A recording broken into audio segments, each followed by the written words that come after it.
സാധാരണ പ്രായാധിക്യം ചെന്ന് 70, 80, 90 ഒക്കെ വയസ്സിലുണ്ടാകുന്ന ഹാർട്ട് അറ്റാക്ക് ഇത് ചെറുപ്പക്കാരിലേക്ക് കൂടുതലായിട്ട് വരികയാണ്. കേരളത്തിൽ 45% ആൾക്കാർക്ക് അമിത കൊളസ്ട്രോളാണെന്ന് പറയുന്നത്.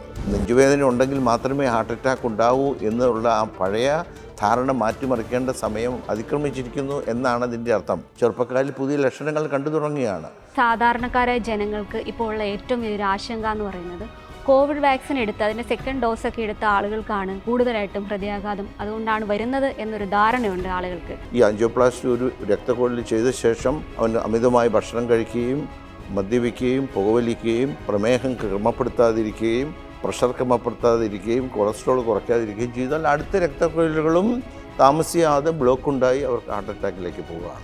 മരണത്തിന് മുമ്പ് കുടുംബക്കാർ മാതാപിതാക്കൾ പറഞ്ഞു അകാരണമായ ക്ഷീണം, അകാരണമായ തളർച്ച, ഉറക്കം, ശേഷിക്കുറവ് ഇതൊക്കെയാണ് അവർ കണ്ടത്. കഴിക്കാവുന്ന മദ്യവും കുടിച്ച് പുള്ളി കൂർക്കം വലിച്ച് കിടക്കുന്നു. പിറ്റേ ദിവസം ഭാര്യ തട്ടി വിളിക്കുമ്പോൾ ചലനമറ്റ് കിടക്കുന്നു, മരിച്ചു. അപ്പോൾ നമ്മുടെ ശരീരം എപ്പോഴെങ്കിലും ഒരു മാസങ്ങൾക്ക് മുമ്പോ ദിവസങ്ങൾക്ക് മുമ്പോ മണിക്കൂറുകൾക്ക് മുമ്പോ ഒരു ലക്ഷണങ്ങൾ കാണിക്കുന്നുണ്ട്. എന്തൊക്കെയായിരിക്കും ആ ലക്ഷണങ്ങൾ? പ്രമേഹമില്ല, പ്രഷറില്ല, കൊളസ്ട്രോൾ കൂടിയിട്ടില്ലായിരുന്നു. കൃത്യമായിട്ട് വൈദ്യ പരിശോധനകൾ ചെയ്തുകൊണ്ടിരിക്കും.